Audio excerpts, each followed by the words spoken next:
Hờ Hen Nỉ Hệ, Hoàng Yến nói gì về cơ hội của Khánh Vân ở Miss Universe? Chung kết Miss Universe lần thứ 69 sẽ diễn ra vào sáng 17 Nam. Đại diện Việt Nam Nguyễn Trần Khánh Vân đang tích cực tập luyện cho chặng đua cuối. Trả lời phóng viên Dinh, anh Trần Việt Bảo Hoàng giám đốc quốc gia của Miss Universe ở Việt Nam, cũng là người đưa Khánh Vân sang Mỹ thi Hoa hậu kể cô gái 26 tuổi âm thầm cố gắng. Trần Việt Bảo Hoàng nhấn mạnh, bằng sự nỗ lực của Vân, tôi sẽ không nói mình muốn cô ấy giành top nào, mà tôi sẽ luôn hy vọng Vân có vị trí cao nhất. Trước thềm chung kết, dàn sao Việt cũng chia sẻ với Dinh về sự thể hiện của Khánh Vân trong hành trình chinh chiến ở đấu trường nhan sắc hấp dẫn nhất hành tinh. Khánh Vân nên tạo điểm nhấn như Hần Nỉ Hệ.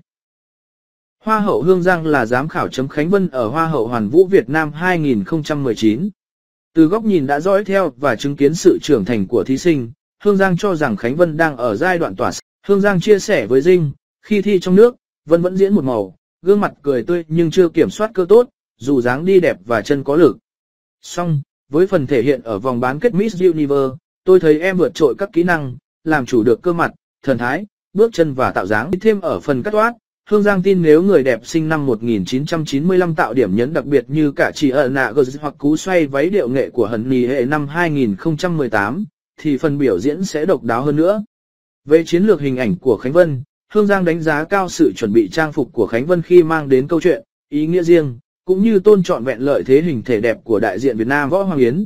Hương Giang dành nhiều lời khen cho Khánh Vân ở bán kết. Trên hành trình đến Miss Universe 2020, Võ Hoàng Yến đã trực tiếp đứng lớp hướng dẫn Khánh Vân cắt toát, tạo dáng, biểu cảm làm sao cho hút nhất.